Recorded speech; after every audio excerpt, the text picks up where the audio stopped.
प्यारे बच्चों, TBT group में आपका स्वागत है। जैसा कि हम सभी जानते हैं कि मैट्रिक के एग्जामिनेशन में मिट्टी के प्रकार से क्वेश्चन जरूर आता है। आइए तो समझते हैं मिट्टी के प्रकार से कुछ क्वेश्चन जो कि आपके एग्जामिनेशन को देखते हुए बहुत ही ज़्यादा महत्वपूर्ण है। चलिए शुरू करते हैं। यहाँ पर लाल मिट्टी है, इसमें लौह तत्व अधिक पाए जाते हैं, इस कारण ये लाल होता है और यह कम उपजाऊ होता है, लेकिन मोटे अनाज, बाजरा और दालों के लिए यह ठीक होता है। आइए दूसरी मिट्टी, जिससे कि हम दलदली मिट्टी कहते हैं, जो कार्बनिक पदार्थों से भरपूर होती है और इसमें चावल व जूट की खेती होती है। जूट, और सबसे अधिक जूट कहाँ होता है तो आप जानते हैं पश्चिम बंगाल में सबसे अधिक जूट होता है, और चावल भी सबसे अधिक पश्चिम बंगाल में ही होता है। कहाँ? भारत में। आइए बात करते हैं नमकीन व क्षारीय मिट्टी के बारे में। नमकीन व क्षारीय मिट्टी, इसमें नमक और क्षार अधिक होता है, जिसके कारण पौधों की वृद्धि बाधित होती है। इन्हें ऊसरा मिट्टी के नाम से भी जानते हैं। कौन सा मिट्टी? ऊसरा मिट्टी। याद रखिएगा, मिट्टी का जो दूसरा नाम होता है ना, वो बहुत इंपॉर्टेंट होता है। तो ऊसरा मिट्टी, नमकीन व क्षारीय मिट्टी को कौन सा मिट्टी कहते हैं? ऊसरा मिट्टी। अगला क्वेश्चन समझिए, ये राजस्थान और हरियाणा में मिलती है। कौन सा? ये नमकीन और क्षारीय मिट्टी जो है, ये ऊसरा मिट्टी जो है, ये राजस्थान और हरियाणा में सबसे ज़्यादा मिलती है।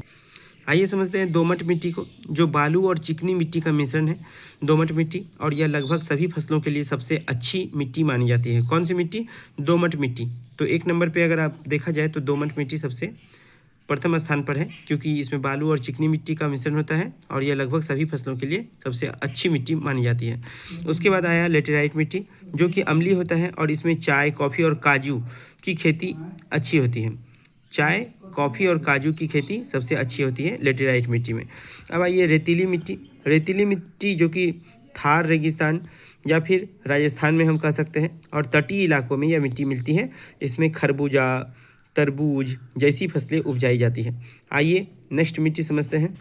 यह मिट्टी वन व पहाड़ी मिट्टी कहलाती है। यह हिमालय व जंगलों में मिलती है। इसमें फल व चाय जैसी फसलें उगाई जाती हैं।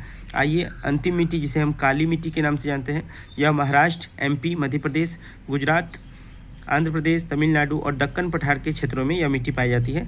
इसे रेगुर मिट्टी भी कहते हैं। ये नमी रोकने का काम करती है। ये नमी रोकने का काम करती है। क्या रोकने का काम करती है? नमी रोकने का काम करती है, यानी कि पानी को अपने अंदर रखने का काम करती है।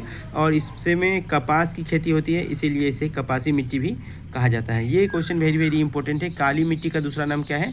रेगुर मिट्टी। और ऊसरा मिट्टी किसे कहते हैं, ये आप कमेंट करके बताएंगे, क्योंकि मैंने आपको बताया है ऊसरा मिट्टी किसे कहते हैं। थैंक यू बच्चों, पढ़ते रहो, बढ़ते रहो और मम्मी पापा का नाम रोशन करते रहो।